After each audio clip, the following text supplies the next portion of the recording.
There's a few things that black folks should start getting used to. Number one, camping. Number two, being in the outdoors.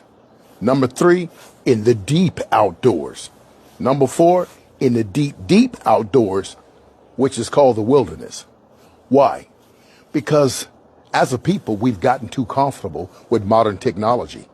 And we've forgotten what our ancestors, a nomadic people, have taught us, the Israelites. Let me show you a few items that you need to make sure you have in your arsenal, at home, in your bug out bag, in your vehicle, have access to at all times. Let's get started. Sleeping bag.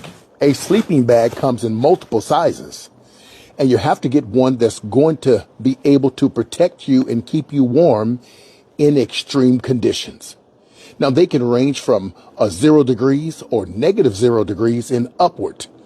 But you would have to make sure you go visit your local outdoor sporting store and find out what works best, especially if you're unfamiliar with this territory. The first thing you need is a tent.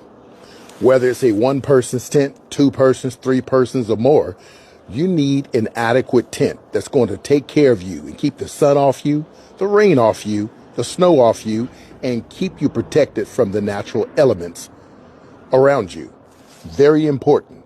This is a hot tent, and this is capable of adding a wood-burning stove. A tarp. A tarp is essentially a device that you can put over your tent or over you, just in case you like to sleep out in the open. Essentially, it protects you from the rain, the snow, and the harsh elements just like a tent, with the exception that this is opened, where a tent is enclosed. I like using a tarp over my tent so I don't have to go through the painstaking process of drying off my tent every time. Because we all know if you don't dry off your tent and that water accumulates and that moisture begins to set in, you can create mold in your tent, and you don't want that. Making sure you have a ground pad is very important.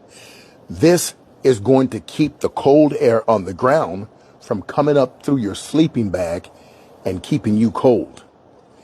This has a high R value of 6.5. Make sure that if you purchase one, it has an R value of 5 or more.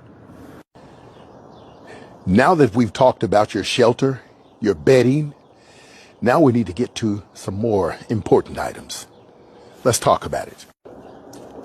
A wood-burning stove is very important.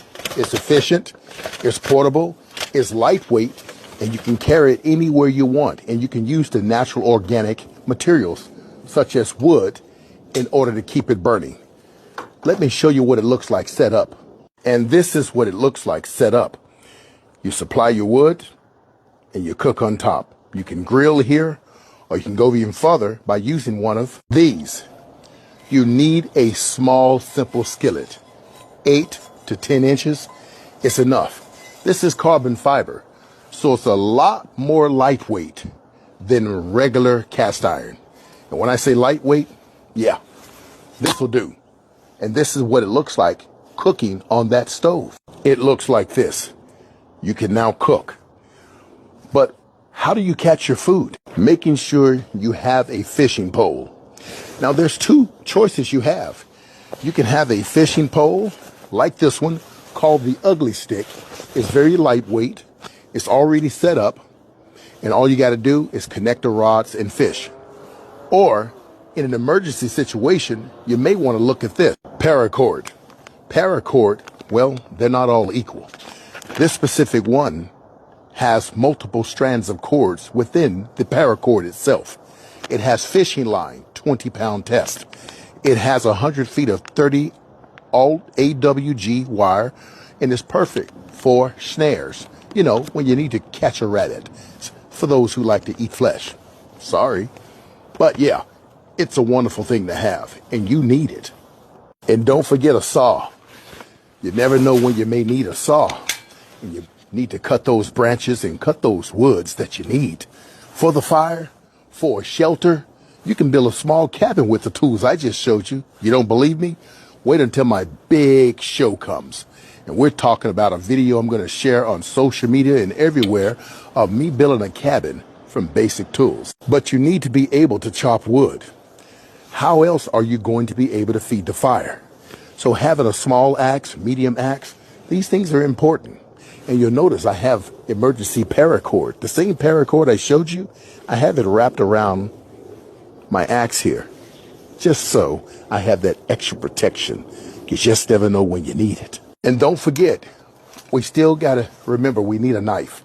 We need one that's sufficient for hunting and one that's sufficient for defending. I'll tell you something right now. I have quite a few knives that I take with me because they all have a different purpose. Making sure you have something for your protection at all times. Here it is. And we have one last thing coming up. Stay tuned. A simple ferro rod. This ferro rod is a special device that can create sparks in order to, well, ignite certain organic material. But always carry some matches with you too. Not any type of matches. We're talking about storm-proof matches. Whether it rains or snows, you can't put these out. But this ferro rod, what I love about it more than anything, I can sit back and create sparks. And that's what you need, black people. Get back to where your ancestors used to survive on the most basic items. And the thing is, I'm showing you some modern conveniency, but remember what the Most High says.